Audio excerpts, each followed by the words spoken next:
오늘도 새벽을 깨우고 은혜의 자리에 함께 모인 여러분들 주님의 이름으로 환영하며 축복합니다. 이제 우리가 사도신경으로 우리의 신앙을 함께 고백하면서 새벽 기도회를 시작하도록 하겠습니다. 나는 전능하신 아버지 하나님 천지의 창조주를 믿습니다. 나는 그의 유일하신 아들 우리 주 예수 그리스도를 믿습니다. 그는 성령으로 잉태되어 동정녀 마리아에게서 나시고 본디오 빌라도에게 고난을 받아 십자가에 못 박혀 죽으시고 장사된 지 사흘 만에 죽은 자 가운데서 다시 살아나셨으며 하늘에 오르시어 전능하신 아버지 하나님 우편에 앉아 계시다가 거기로부터 살아있는 자와 죽은 자를 심판하러 오십니다. 나는 성령을 믿으며 거룩한 공교회와 성도의 교제와 죄를 용서받는 것과 몸의 부활과 영생을 믿습니다. 아멘.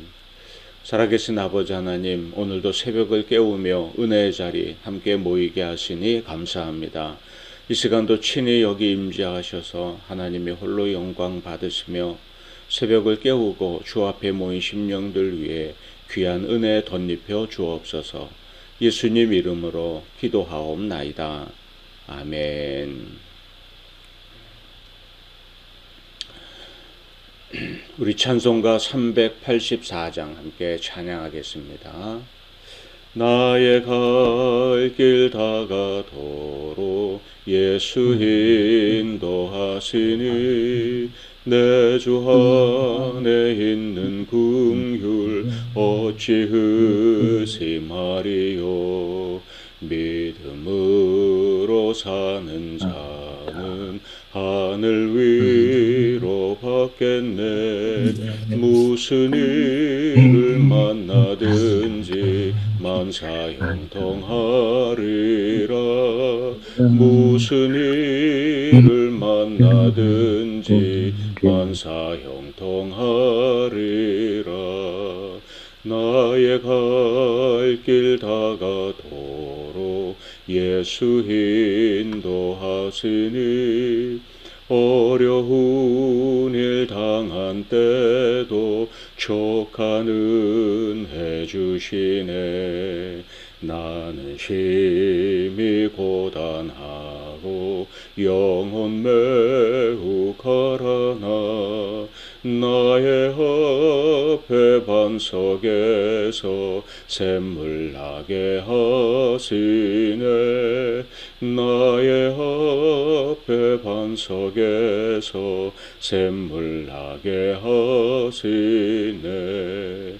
나의 갈 길 다가도록 예수 인도하시니 그의 사랑 어찌 큰지 말로 할 수 없도다.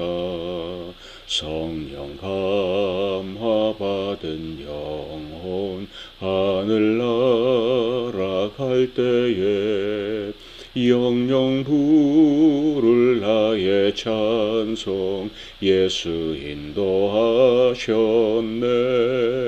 영영 부를 나의 찬송 예수 인도하셨네.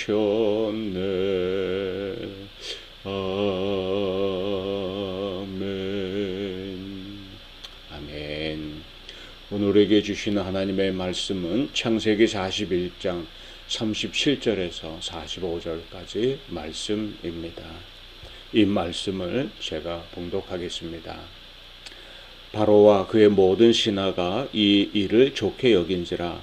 바로가 그의 신하들에게 이르되 이와 같이 하나님의 영에 감동된 사람을 우리가 어찌 찾을 수 있으리요 하고 요셉에게 이르되 하나님이 이 모든 것을 내게 보이셨으니 너와 같이 명철하고 지혜 있는 자가 없도다. 너는 내 집을 다스리라. 내 백성이 다 내 명령에 복종하리니 내가 너보다 높은 것은 내 왕자뿐이니라. 바로가 또 요셉에게 이르되 내가 너를 애굽 온 땅에 총리가 되게 하노라 하고 자기의 인장 반지를 빼어 요셉의 손에 끼우고 그에게 세마파 옷을 입히고 금사슬을 목에 걸고 자기에게 있는 버금 수레에 그를 태우며 무리가 그의 앞에서 소리 지르기를 엎드리라 하더라. 바로가 그에게 애굽 전국을 총리로 다스리게 하였더라.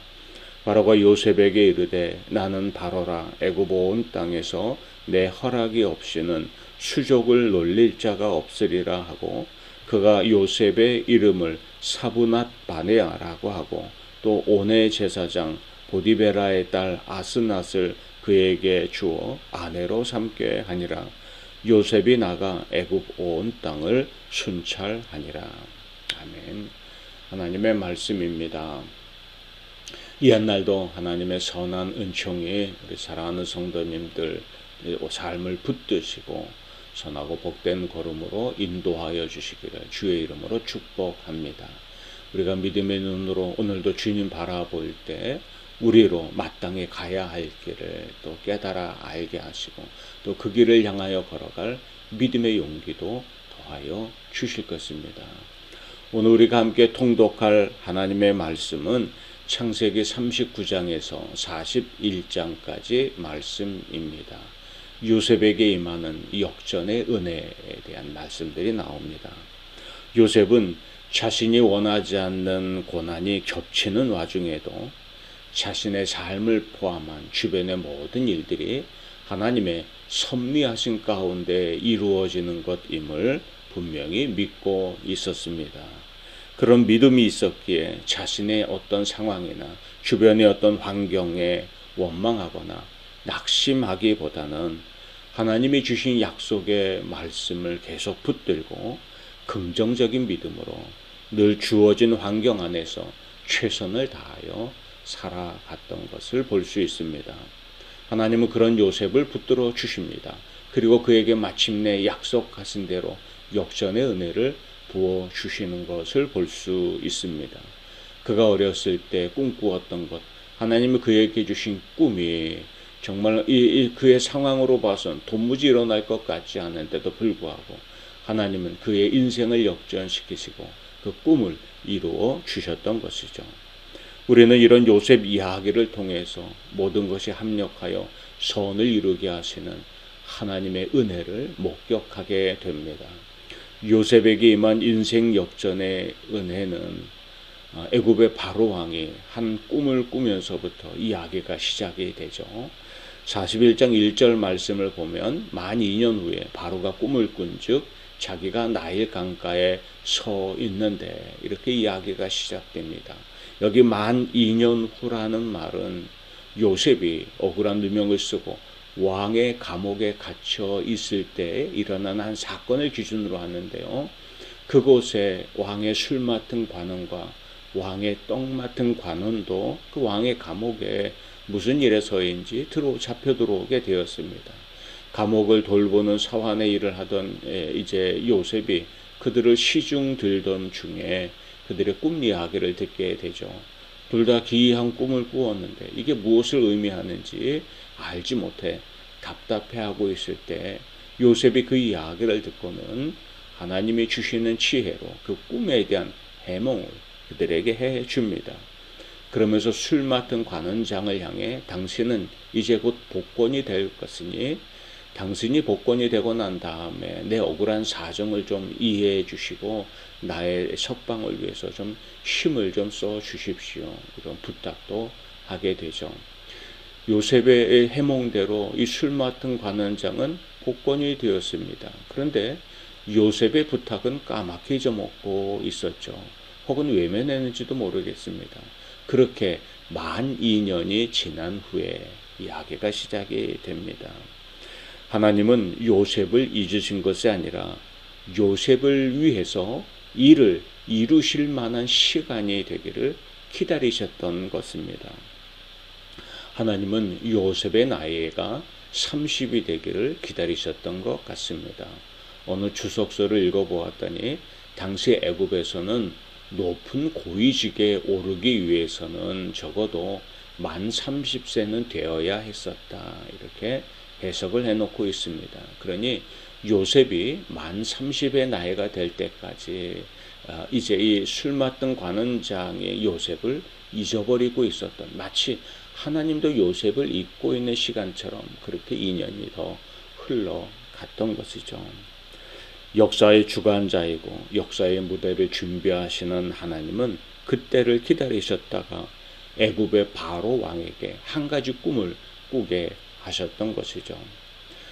바로 왕이 일어나 그 꿈 내용은 생생하게 기억이 되는데 도무지 무엇을 의미하는지 알 수가 없어 답답해하게 됩니다. 그래서 이 꿈을 해석할 만한 사람들을 찾게 되죠.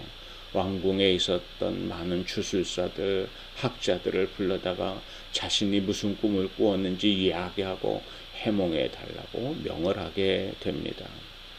애굽의 바로왕이 꾼 꿈의 내용이 41장에 나오는데요.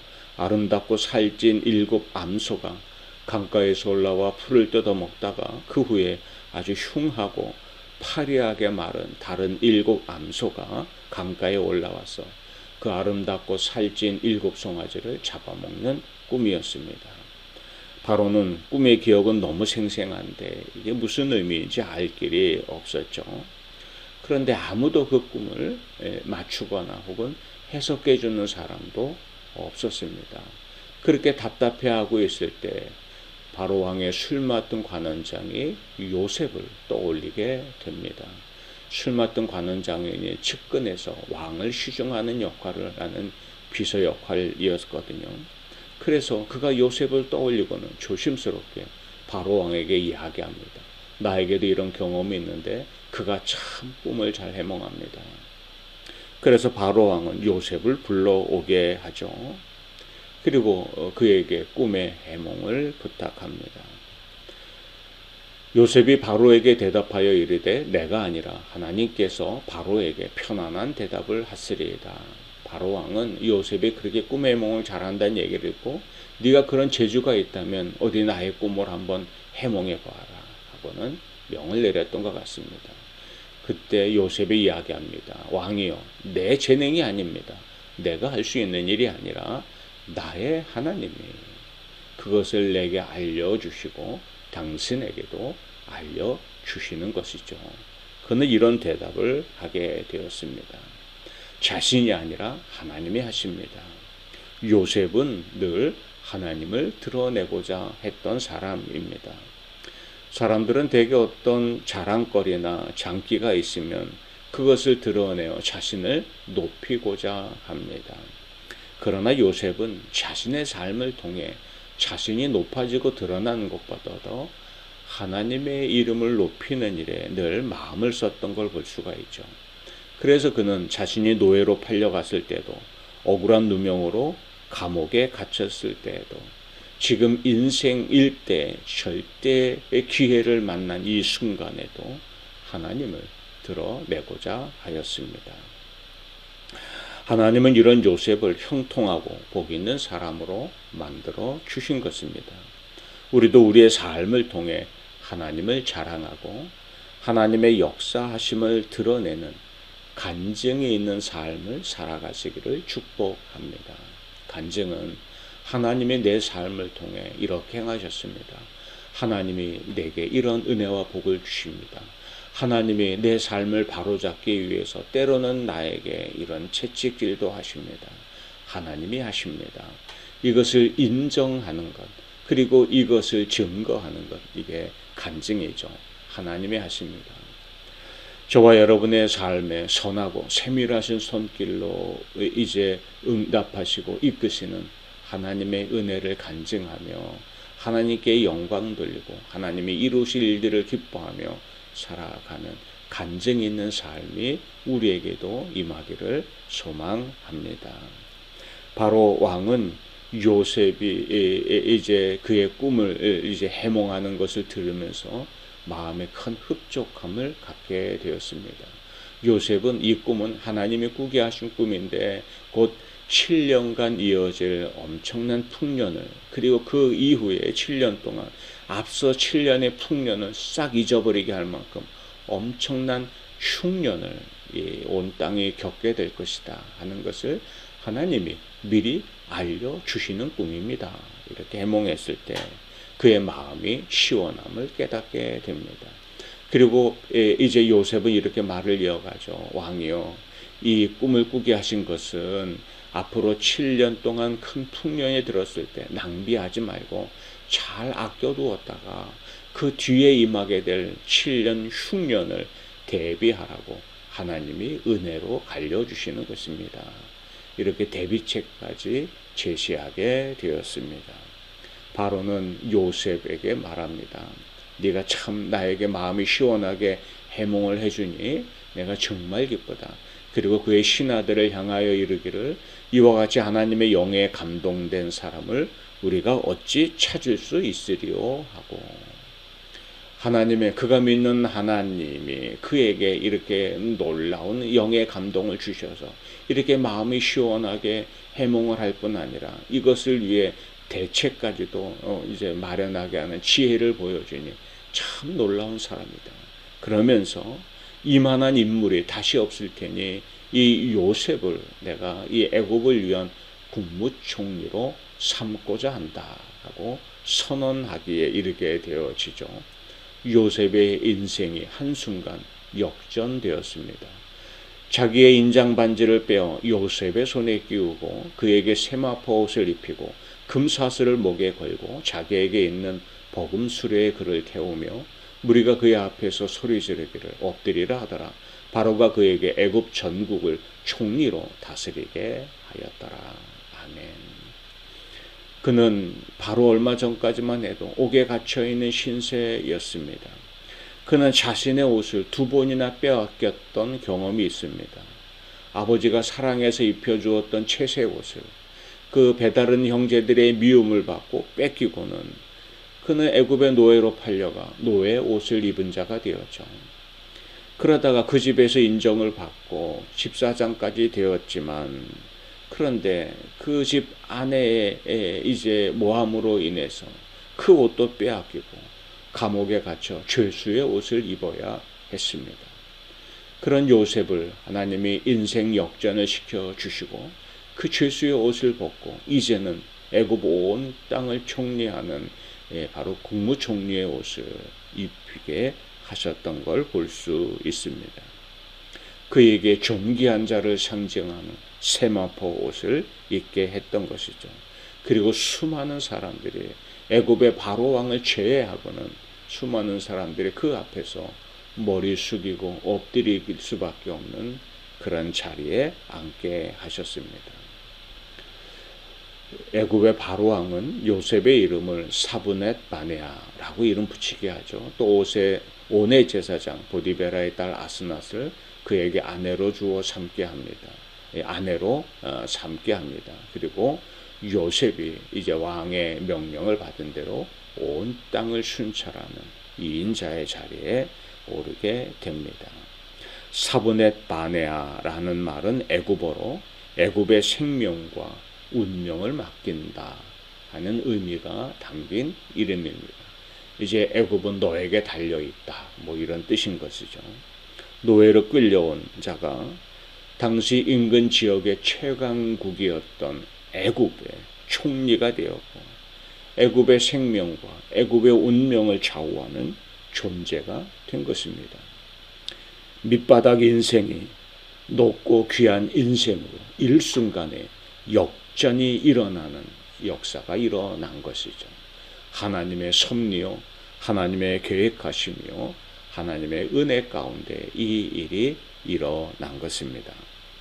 하나님이 나와 함께 하신다면 우리도 넘어진 자리에서 우리를 일으켜 주시는 하나님, 우리를 나보다 더 존귀한 자로, 내가 할 수 있는 것보다 더 존귀한 자로 이끌어 가시는 하나님의 은혜를 우리도 누리게 되는 줄 믿습니다. 우리는 모든 것이 합력하여 선을 이루시는 하나님을 나의 하나님으로 믿습니다. 그러므로 무슨 일을 당하든 좌절하지 마십시오. 낙심하지 마시기 바랍니다. 일찍 포기하지도 마십시오. 하나님이 우리의 삶을 붙드시며 우리 주변의 모든 환경까지도 합력하여 선을 이루도록 역사하시고 우리의 때 하나님이 예비하신 은혜를 부어 주셔서 우리의 삶을 존귀한 삶으로 만드시고 하나님께 영광을 돌려드리는 간증이 있는 삶으로 붙잡고 이끌어 주실 것입니다. 우리가 하나님을 신뢰하고 낙심하지 말고 기도하며 믿음으로 한 걸음 한 걸음 흔들림 없이 하나님 바라보고 주님이 기뻐하시는 뜻을 따라 오늘을 충실하게 살아갈 때 우리 삶에 개입하시며 은혜와 복을 더하여 주시는 하나님의 풍성한 은혜를 누리는 자로 살게 될 것입니다. 우리 인생에 역전의 은혜를 주시는 하나님, 오늘의 고난, 오늘의 어려움의 결론이 아니라 하나님의 영광을 드러내고 하나님을 증거하는 삶으로, 간증이 있는 삶으로 우리를 이끌어 가신 하나님, 합력하여 선을 이루시는 분, 그 섭리하신 하나님을 믿음의 눈을 들어 바라보고 우리가 끝까지 주님 말씀 붙잡고 흔들림 없이 우리 그 말씀이 기준이 되는 삶을 살아가는 복된 하루가 되시기를 주의 이름으로 축복합니다. 우리 함께 찬양하겠습니다. 주님 내 길을 잘 아시고 내 걸음 아시네. 어둠에서 빛을 내시는 그분을 믿네. 무엇으로 주를 섬길지 어디로 가야 할지 헤매이는 나를 아시고 길을 여시네.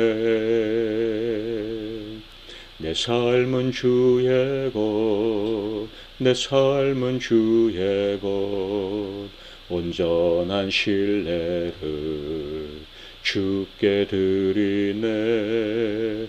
보이지 않아도 믿음으로 걷네. 주 영광 바라보며 주만 따르네. 좁은 길을 따르라 승리의 주 영원한 생명 되시네.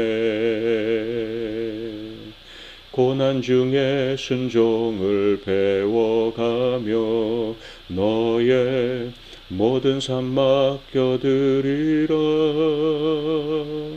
내 삶은 주의 것, 내 삶은 주의 것, 온전한 신뢰를 주께 드리네. 보이지 않아도 믿음으로 걷네. 주 영광 바라보며 주만 따르네. 아멘. 함께 기도하겠습니다. 살아계신 아버지 하나님, 내 삶을 섭리하시는, 내 인생을, 내 삶의 주변을, 이 땅의 역사를 주관하시는 하나님을 믿음의 눈을 들어 바라봅니다. 흔들림 없는 믿음의 길을 걷게 하시고 말씀 붙잡고 우리에게 주신 소망의 말씀 붙들고 믿음으로 나아가게 하시며 우리 인생에 개입하시고 복된 걸음으로 우리의 삶을 붙잡고 이끄시는 하나님의 은혜를 누리는 주의 사람들 되게 하여 주옵소서. 내게 주어진 환경 속에 오늘도 힘을 다하여 살아가게 하시고 하나님의 행하실 간증이 있는 삶으로 우리를 붙잡고 인도하여 주옵소서. 이 새벽을 깨우고 주 앞에 엎드린 사랑하는 이들을 돌아보아 주시고 오늘도 저들의 삶을, 저들의 가정과 일터를, 사랑하는 자녀들을 눈동자와 같이 지켜 보호하여 주옵소서. 예수님 이름으로 축복하며 기도하옵나이다. 아멘. 아멘. 이제 우리가 각자의 기도 제목과 교회 공동체의 기도 제목 붙들고 기도하다가 자유스럽게 우리 일상으로 돌아가도록 하겠습니다. 우리는 내일 새벽 이 시간 다시 뵙겠습니다.